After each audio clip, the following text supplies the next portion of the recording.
A série de Fallout finalmente saiu, e senhoras e senhores, que adaptação fantástica. Eu acho que eu posso resumir essa série com apenas duas palavras. Parabéns! Mano, eu juro, a cada referência aos jogos que aparecia, eu quase saltava da minha cadeira. O nível de carinho que eles têm com o universo de Fallout é algo que pra mim deveria ter em toda adaptação sobre jogos de videogame. Mas por mais que eu tenha adorado a série, eu percebi que algumas pessoas ficaram um pouco confusas em relação a algumas coisas que aconteceram na primeira temporada. Coisas essas que afetam diretamente Fallout New Vegas, considerado por muitos, inclusive por mim, o melhor Fallout já feito. E será que o que aconteceu pode realmente arruinar e até mesmo anular a história do nosso querido New Vegas? Bom, eu vou poupar o seu tempo e já responder essa pergunta. Não, eu não acredito que a série de Fallout arruine ou anule a história de New Vegas, de forma alguma, e eu até entendo o motivo para algumas pessoas terem ficado meio confusas e preocupadas. Já outras, ao meu ver, estão apenas criando problemas onde não tem. E por isso nesse vídeo eu vou mostrar por que você não precisa se preocupar com a integridade de Fallout New Vegas, ou com todo o universo da franquia em geral. Se você assistiu a série, provavelmente sabe do que eu tô falando. Agora, se você ainda não assistiu, esteja ciente de que esse vídeo contém spoilers. Enfim, eu sou o Fael e seja bem-vindo a mais um vídeo aqui no canal.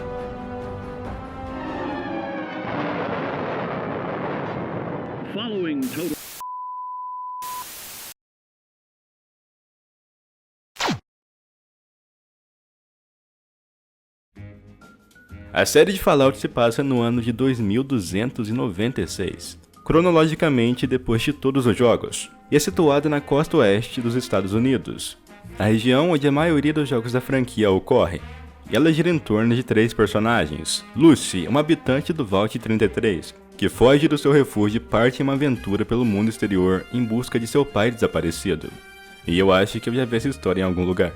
Depois temos o Maximus, um recruta da Irmandade de Aço, que se torna o escudeiro do Cavaleiro Titus, e é enviado em uma missão que muda completamente a sua vida. E por último temos o Cooper Howard, um homem que viu as bombas caírem com seus próprios olhos, e foi transformado em um ghoul, ou necrótico, como você preferir, pela radiação. Então sim, ele tem mais de 200 anos. E ninguém pode me convencer de que esse cara não é um personagem de Fallout New Vegas. Porque, mano, é só você olhar pra ele. É um ghoul, cowboy, cruel e impiedoso. Puro suco do deserto Mojave. Na verdade, eu sinto que cada um dos três protagonistas transmitem um pouco da essência dos três jogos. A Lucy parece ter saído direto de Fallout 3. Ela é uma habitante do Vault que, de inocente e indefesa, se torna forte e habilidosa conforme conhece mais o Wasteland, assim como o protagonista de Fallout 3. O ghoul, como eu disse, exala a essência de New Vegas, e o Maximus meio que remete a Fallout 4. Pelo menos foi assim que eu vi. Enfim, mas por mais que a história da série seja extremamente interessante e tenha muito conteúdo que vale a pena ser comentado, nesse vídeo vamos nos concentrar em alguns eventos específicos que aconteceram e que têm preocupado os fãs de Fallout New Vegas. Bom, tudo começa no episódio 5. Numa parte desse episódio, a gente vê a Lucy e o Maximus caminhando pelas ruínas de uma cidade, onde eles encontram uma placa dizendo que aquela cidade era Shade Sands, a capital da New California Republic, ou NCR. E logo em seguida, eles veem uma cratera gigantesca, mostrando que a capital foi completamente destruída. E talvez você esteja pensando, mas o que isso tem a ver com Fallout New Vegas? Eu joguei New Vegas e não tem nenhuma cidade chamada Shade Sands no jogo. Calma, eu vou explicar tudo certinho pra você. Shade Sands aparece pela primeira vez em Fallout 1, no ano de 2161. Nesse ano, Shade Sands não passava de um pequeno assentamento, com apenas algumas pessoas vivendo por lá.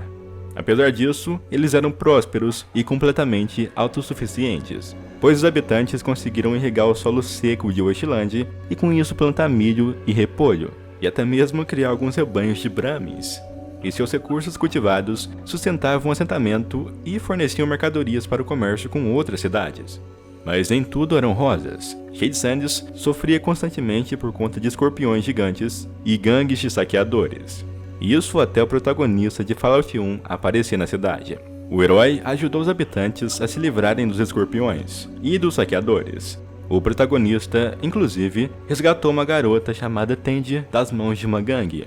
E essa garota era filha de Aradesh, o líder da cidade. Enfim, o tempo passou e 80 anos depois dos eventos de Fallout 1, visitamos Shady Sands novamente, em Fallout 2. E no período entre 2161 e 2241, o pequeno assentamento cresceu e se expandiu, formando uma das facções políticas mais influentes a surgir nos Estados Unidos pós-apocalíptico, a Nova República da Califórnia, NCR. Tende a filha de Aradesh, sim, aquela mesma garota resgatada pelo protagonista de Fallout 1, se tornou a presidente da extensa NCR. A cidade foi de um pequeno assentamento agrícola para o maior centro populacional civilizado da Nova Califórnia, com mais de 3.000 habitantes. Shady Sands tornou-se próspera através do comércio com pequenas cidades, e era um lugar limpo e cheio de pessoas honestas e trabalhadoras. Bom, pelo menos era assim que a presidente Tende gostava de descrever Shady Sands. A realidade era um pouco diferente. A NCR mantinha a ordem dentro de seus muros com uma força policial competente e até mesmo agressiva. E fora dos muros, a República se expandia por Wasteland, comprando e negociando terras que ainda não podiam tomar pela força. E essa foi a última vez que vimos Shady Sands no universo de Fallout. Mas não a NCR. A República continuou se expandindo e expandindo pela costa oeste. E isso nos leva aos eventos que antecedem a história de Fallout New Vegas. Em 2274, 33 anos depois de Fallout 2, vemos que a NCR de 3.000 habitantes passou a governar quase 700.000 pessoas. E eles queriam se expandir ainda mais. E por isso a NCR ocupou a represa Hoover nesse mesmo ano, a maior fonte de energia elétrica e água do deserto de Mojave. Eles só não contavam com uma coisa, que uma outra facção também estava de olho na represa, a Legião de César. E após vários pequenos conflitos, em 2277 aconteceu a primeira guerra verdadeira pela represa, uma batalha onde a NCR saiu vitoriosa.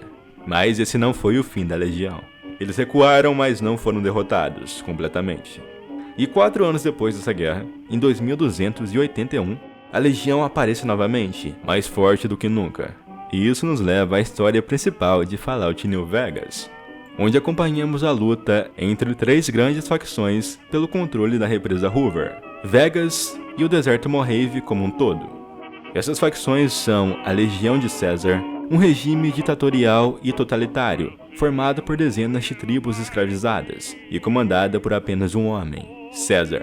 Depois temos o Mr. House. E bom, eu não sei se a gente pode chamar o Mr. House e seu exército de robôs de uma facção, mas ainda assim ele é uma força a ser respeitada. Inclusive ele aparece na série. E cara, eu achei essa cena muito foda. Ele era o último personagem que eu esperava ver na série. E nessa cena, inclusive, o Mr. House fala algo que é simplesmente genial. Ele fala para o Frederick Sinclair que ele é o único cara que conseguiria perder dinheiro administrando um cassino. Referência clara à Serra Madre, que aparece na DLC Dead Money de New Vegas. E aí você percebe o carinho que eles tiveram com os detalhes. E por último temos a NCR, que você conhece. Eles são uma república democrática, assim como os governos do Antigo Mundo. E assim como os governos pré-guerra, existem coisas boas e coisas ruins sobre a república.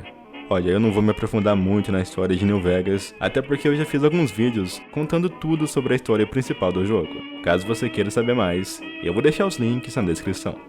Enfim, 15 anos depois dos eventos de Fallout New Vegas, em 2296, vemos Shady Sands novamente na série de Fallout. Porém, a cidade foi completamente destruída. Mas o problema nem é esse. O verdadeiro problema aparece mais adiante no episódio 6.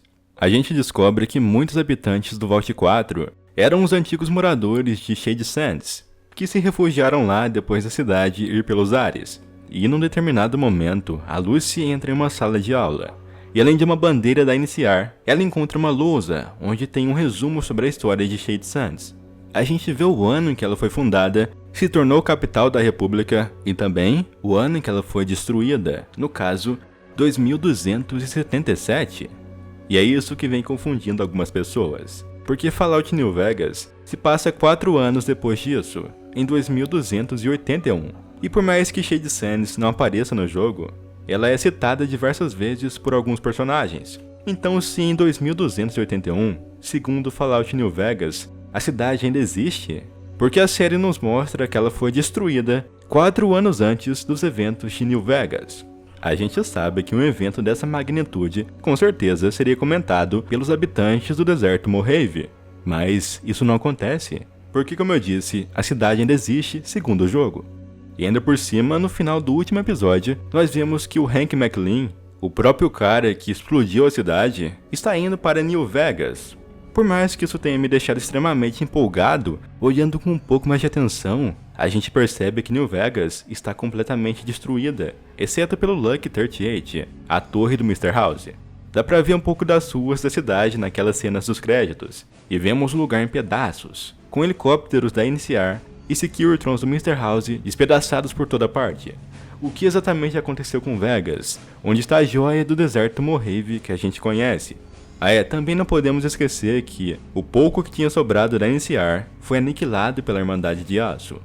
Então será que esse é o fim da República? A série realmente destruiu a maior e talvez mais complexa facção do universo de Fallout?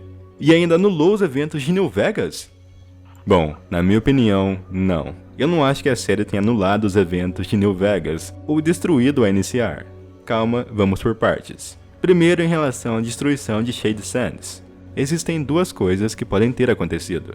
Sabe aquele quadro que a Lucy vê mostrando o começo e o fim de Shade Sands? Lá está escrito que a queda da cidade foi em 2277, e logo depois vemos uma seta apontando para o desenho de uma bomba. Então talvez a bomba não tenha caído exatamente em 2277, mas foi nesse ano que a cidade começou a se arruinar. Até porque eu duvido que o Hank McLean, o supervisor do Vault 33 e membro da Vault Tech, tenha conseguido destruir uma cidade inteira do dia pra noite, ainda mais a capital da NCR. Mas com uma bomba nuclear, isso acontece sim do dia pra noite. Tá, mas então, onde o Hank conseguiu aquela bomba? E por que a gente vê paladinos da Irmandade de Aço em Shade Sands logo após ela ser destruída? Sabemos muito bem que a Irmandade só pensa no bem deles próprios. Salvar pessoas em necessidade não é bem a praia deles, a não ser que tenha tecnologia envolvida. Eu não tô dizendo que a Irmandade ajudou o Hank a explodir Shade Sands, mas não podemos descartar essa possibilidade.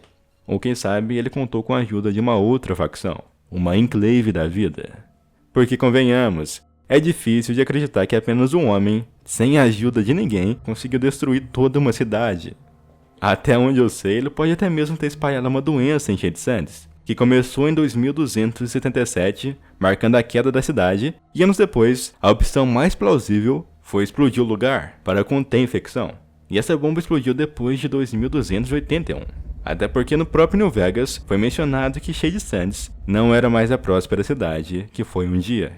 Então você tá vendo? Existem muitas coisas que ainda não foram reveladas, e só vão ser explicadas direito na segunda temporada, porque obviamente eles não iriam entregar todas as cartas de bandeja. E a segunda coisa que pode ter acontecido é que sim, eles realmente alteraram a história de Fallout. Mas será que isso é tão ruim assim? Na minha opinião, isso não prejudica e nem anula os eventos de New Vegas. Pelo contrário, porque pensa comigo. A NCR ocupou a represa Hoover em 2274, 3 anos antes de Shade Sands ser destruída. Isso significa que o objetivo deles, segundo a série, é então mesmo tomar a represa Hoover e Las Vegas. Afinal, se antes da República queria apenas expandir-se mais pela Wasteland, agora o objetivo deles é criar uma nova capital. Isso se eles já não tiverem uma outra capital em algum lugar. Até porque naquela placa diz que Shade Sands era a primeira capital da NCR, e não a capital da NCR. Então pessoal, para bom entendedor, meia palavra basta. Então a NCR tem motivos mais do que nunca para querer tomar a represa e Vegas. Ou seja, a motivação talvez possa ter mudado, mas o resultado é o mesmo, entende? A segunda batalha pela represa Hoover ainda acontece e é canônica. Só não sabemos quem ganhou. Talvez finalmente consigamos uma resposta. E agora sobre a NCR ter sido aniquilada pela Irmandade de Aço no último episódio. Lembra quando eu disse que a República é composta por quase 700 mil pessoas? E naquela placa de Shade Sands mostra que não tinha nem 40 mil pessoas vivendo lá. Ou seja, isso quer dizer que aquelas pessoas que foram mortas pela Irmandade são de fato o que sobrou de Shade Sands, mas não da República. Eu acredito que na segunda temporada, onde vamos realmente ver o poder da NCR, até porque eles são a maior facção do universo de Fallout. Então, mesmo que a série tenha alterado um pouco a história, acredite quando eu digo que nem toda mudança é necessariamente ruim. E além disso, a Bethesda já confirmou que os eventos de New Vegas são canônicos. Então fica tranquilo, assim como você, eu amo Fallout, eu amo jogos. Somando todos, eu devo ter sei lá quantas milhares de horas. E cara, eu amei essa série. Pra mim essa é a melhor adaptação de videogame já feita. Então confia em mim, a franquia está em boas mãos. Bom, a série pelo menos. Os jogos eu já não tenho tanta certeza, não é mesmo, Bethesda? Enfim. E quanto a você? Você gostou da série? Pegou todas as referências sobre os jogos? Comenta aí. Muito obrigado por assistir e até a próxima.